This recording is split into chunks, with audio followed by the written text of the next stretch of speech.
Hi கண்மணிஸ், இன்னைக்கு என்னோட Friday mini vlog பார்க்க போகிறோம்.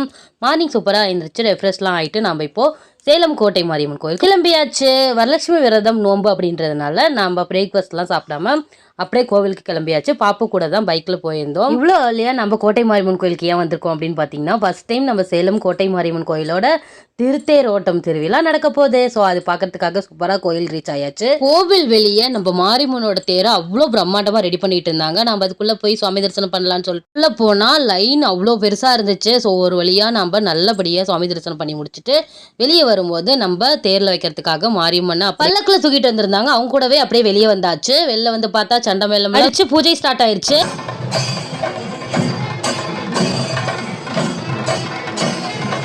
நம்ம கோட்டை மாரியம்மனுக்கு பூஜையெல்லாம் முடிச்சுட்டு தீபாராதனை எல்லாம் எல்லாருக்குமே காமிச்சதுக்கு அப்புறமா தேரிலுக்கு வந்து ஸ்டார்ட் பண்ணியாச்சு. நானும் சேர்ந்து தேரிலுக்கு போறோம் அப்படின்றதுனால செம்ம எக்ஸைட்மெண்ட்டாக இருந்தேன். கயிறை ஒரு பக்கமாக பிடிச்சி தேரிலுக்கு வந்து ஸ்டார்ட் பண்ணிட்டோம். அவ்வளோ சூப்பராக அந்த தேரில் நம்ம கோட்டை மாரியம்மன் ஆடி அசைஞ்சு வரதை பார்க்கும் போதே கண்கொள்ளா காட்சியாக அவ்வளோ ஹாப்பியாக இருந்துச்சு. ஸோ அதெல்லாமே பார்த்துட்டு ஈவினிங் வந்து நம்ம வீட்டில் வரலட்சுமி பூஜை வந்து பண்ண போகிறோம். அதுக்காக பூவெல்லாமே வாங்கிட்டு ஃபர்ஸ்ட் டைம் கலசம் வச்சு நம்ம சுவாமி வந்து பூஜை பண்ண போகிறோம். அதுக்காக சுவாமி முகம், சாமிக்கு ட்ரெஸ் இதெல்லாமே வாங்கிட்டு வீட்டுக்கு வந்து சூப்பராக நம்ம வரலட்சுமி விரத பூஜையும் பண்ணி முடிச்சிருந்தோம். பூஜை பண்ணி முடிச்சதுக்கு அப்புறமா நம்ம வீட்டு பக்கத்தில் இருக்க எல்லா நெய்பர்ஸ்க்குமே நம்ம பிரசாதம், தாம்பூலம் இதெல்லாமே வச்சு எடுத்துட்டு போய் சூப்பராக அவங்களுக்கும் கொடுத்துட்டு வந்தாச்சு. நெக்ஸ்ட் நம்ம கோவிலுக்கு போய் அங்கே கொஞ்சம் பேருக்கு தாம்பூலம் கொடுக்கலான்னு சொல்லிட்டு நம்ம பிளவுஸ், வளையல், வெத்தலை பாக்கெல்லாம் வச்சு அரேஞ்ச் பண்ணி நான் கோவிலுக்கு எடுத்துட்டு போயிருந்தேன். கோவிலில் போய் சாமி தரிசனம் பண்ணி முடிச்சுட்டு அங்கே வந்த கொஞ்சம் பேருக்கு நம்ம தாம்பூலம் போய் வந்து கொடுத்துருந்தோம். எல்லோருமே அவ்வளோ பிளஸ்ஸிங்கோட வாங்கிட்டு போனாங்க. எனக்கும் ரொம்ப ஹாப்பியாக ரொம்ப பிளஸ்ஃபுல்லான ஒரு டேவா இருந்துச்சு. நம்ம வீட்டோட லட்சுமி அம்மன் இப்படி தானே அலங்காரம் பண்ணியிருந்தேன்.